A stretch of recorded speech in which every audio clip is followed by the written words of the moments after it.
మీకోసం మంచి మాటలు మిత్రమా. జీవితంలో ముఖ్యమైన 3 మాటలు.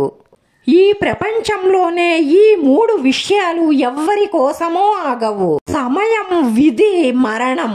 జీవితంలో ఈ ముగ్గురిని ఎంత గొప్పవాడైనా సరే, ఎంత పేదవాడైనా సరే, మంచితనం, మానవత్వం ఉన్న ప్రతి మనిషి పూజించి తీరవలసిందే. ఒకరు తల్లి, రెండవ వారు తండ్రి, మూడవ వారు గురువు. ఈ 3 విషయాలను చాలా గుట్టుగా ఉంచాలి. ధనము, స్త్రీ, ఇంకా భోజనము.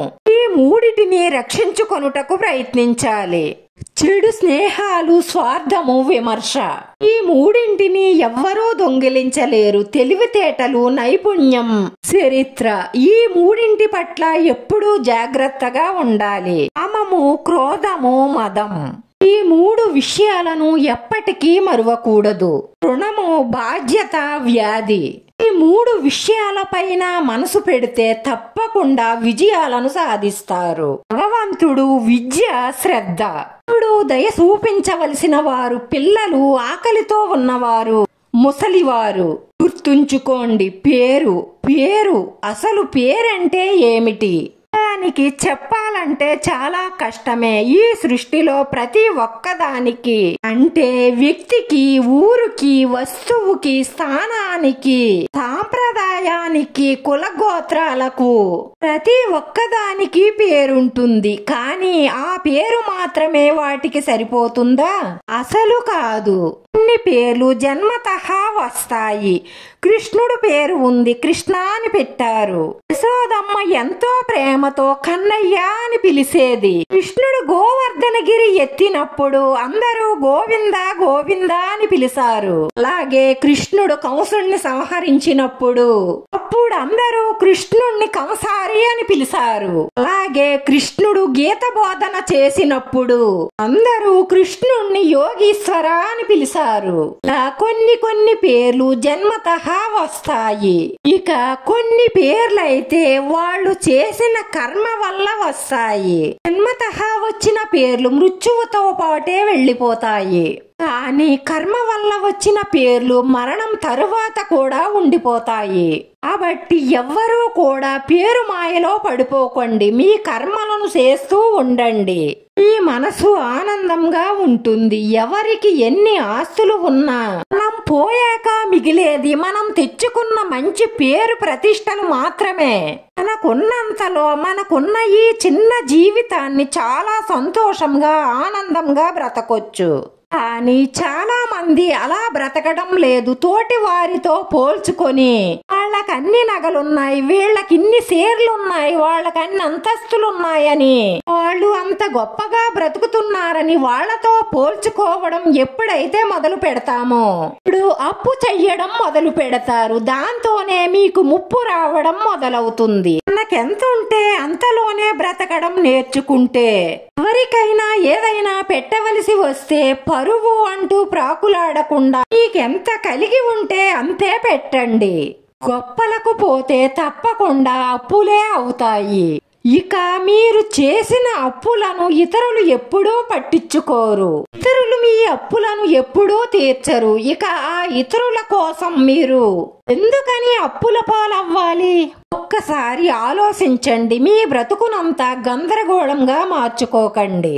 బ్రతికి ఉన్నంత కాలం ప్రశాంతంగా ఉండే మార్గాన్ని ఎంచుకోండి. మీ పుత్రుడికి 20 సంవత్సరాలు దాటాయి అంటే నెమ్మదిగా ఉద్యోగంలో చేరిపోతాడు. తరువాత వివాహం అవుతుంది. వారి నిర్ణయాలు వారే తీసుకుంటారు. వాటి బాధ్యత కూడా వారే వహించాలి. తల్లిదండ్రులు కాదు. ఇక భార్యాభర్తల మధ్య ఏ సమస్యలున్నా సరే పుత్రుడు తల్లిదండ్రులకు చెప్పకూడదు.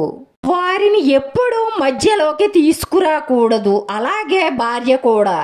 ఎన్ని సమస్యలున్నా వారిద్దరే చూసుకునేలా ఉండాలి, పరిష్కరించుకోగలగాలి. అంతేకాని ప్రతి చిన్న మాటని వారి తల్లిదండ్రులకు చేరవేయకూడదు. 30 సంవత్సరాలు వచ్చాక కూడా నా పుత్రుడు నాకు చెప్పకుండా ఏమీ చెయ్యడు అంటే అతను ఒక వివేకం లేని పుత్రుడు అని అర్థం.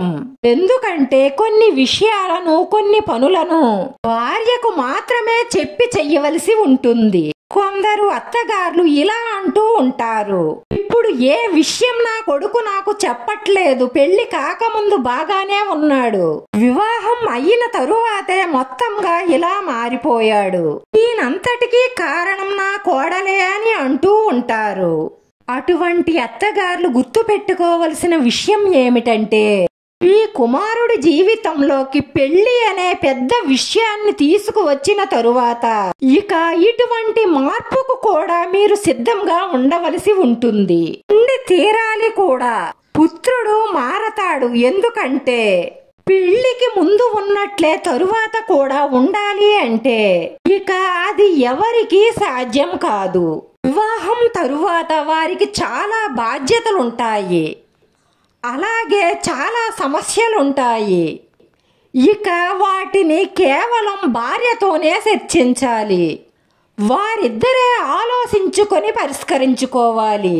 అలా కాదని ప్రతి దానిలోనూ తల్లిదండ్రులు కలగజేసుకుంటే వారి బంధం కూడా రాను రాను బీటలు బారి తెగిపోయే అవకాశాలుంటాయి. ఈ పుత్రుడికి తన జీవితాన్ని నెట్టుకు రావడానికి, తన కష్ట సుఖాల్లో తోడుగా ఉండడానికి, తన నష్టంలో ధైర్యాన్ని ఇవ్వడానికి మీరు ఒక తోడుని ఏర్పరిచారు. ఇక మీరు ప్రశాంతంగా ఉండండి. ఇంతవరకు వారి గురించి మీరు చాలా కష్టపడ్డారు, అలాగే వారి గురించి చాలా బాధ్యత వహించారు. తీసుకున్న నిర్ణయాలు, పడ్డ కష్టాలు ఎన్నెన్నో. ఇకనైనా వారి నిర్ణయాలు వారికి వదిలేసి మీ జీవితాన్ని తేలిక చేసుకోండి. ఏమైనా వారి వల్ల కాని సమస్యలు ఉంటే వాళ్లే మీ దగ్గరకు వస్తారు. అప్పటి వరకు మీరు ప్రశాంతంగా జీవించండి. మీ జీవితంలో కేవలం కాస్త సమయం మాత్రమే మీకోసం మిగిలింది, కనీసం దాన్నైనా మీరు హాయిగా గడపండి. ఇన్ని మంచి మాటల్లో మీకు ఏ మంచి మాట నచ్చిందో కామెంట్ చెయ్యండి. వీడియో నచ్చితే లైక్ చేయండి, షేర్ చేయండి, సబ్స్క్రైబ్ చేసుకుని పక్కనే ఉన్న బెల్ ఐకాన్ క్లిక్ చేస్తే నేను పెట్టి ప్రతి వీడియో కూడా మీకు వెంటనే నోటిఫికేషన్ వస్తుంది. ధన్యవాదాలు మిత్రమా.